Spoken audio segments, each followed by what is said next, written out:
These days we know the Red Bull Ring as a fortress that's dominated by Red Bull. It's in Austria, it's got about 10 turns, and it causes a bit of chaos. But it hasn't always been like this. If you were to drive 10 minutes north and go back in time about 59 years, it looked like this.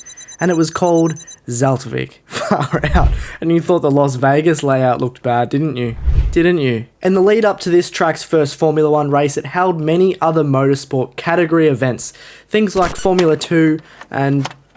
well, that's it only had Formula 2. And then they decided F1 is going to race there. There was a non-championship event held in 1963, which was won by Sir Jack Brabham, but the first official championship race was in 1964. Rumour has it was dangerous, tight, narrow, bumpy, and quite dangerous. Which, when said about Monaco, it's a glistening success, and it's the pinnacle of motorsport. Spectators also complained about poor viewing areas, but when you look at the footage from those days and that era, how is this poor viewing? You're touching the car. Although it had a cool bloody name, it was not well regarded, and it was dropped after one race, which was won by Lorenzo Baldini, and he went on to win nothing else. That was his only race win. Now, travel back down south 10 minutes and you'll arrive at the daddy of Austrian tracks.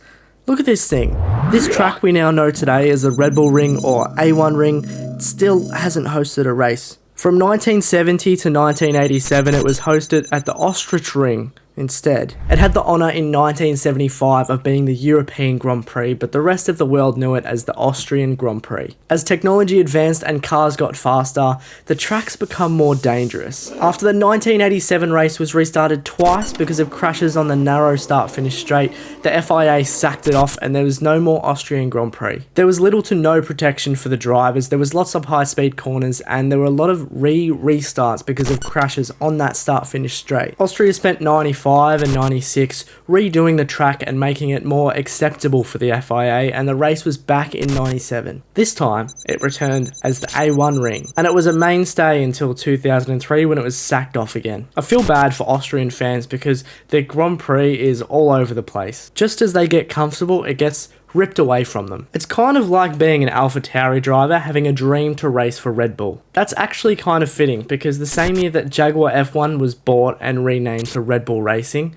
the track was bought and renamed to the Red Bull Ring, both by the same billionaire by the name of Dietrich. After a 10-year hiatus and an absence from the F1 calendar, it was revived in 2013 and has been on the calendar ever since. And because of that, we've seen some amazing things like a Lando Norris podium, if you want to call that a podium, and 3 years of Max Verstappen dominance. There's the whole history of the Zaltwig A1 Red Bull Ring Austrian Grand Prix. I hope you enjoyed. What do you guys think of the track? Personally, I'm not that big of a fan. However, I understand that I am the minority. Let me know what you guys think in the comments. If you did enjoy this video and you want to see more of videos like this, make sure to hit the like button, and if you are new, please do subscribe.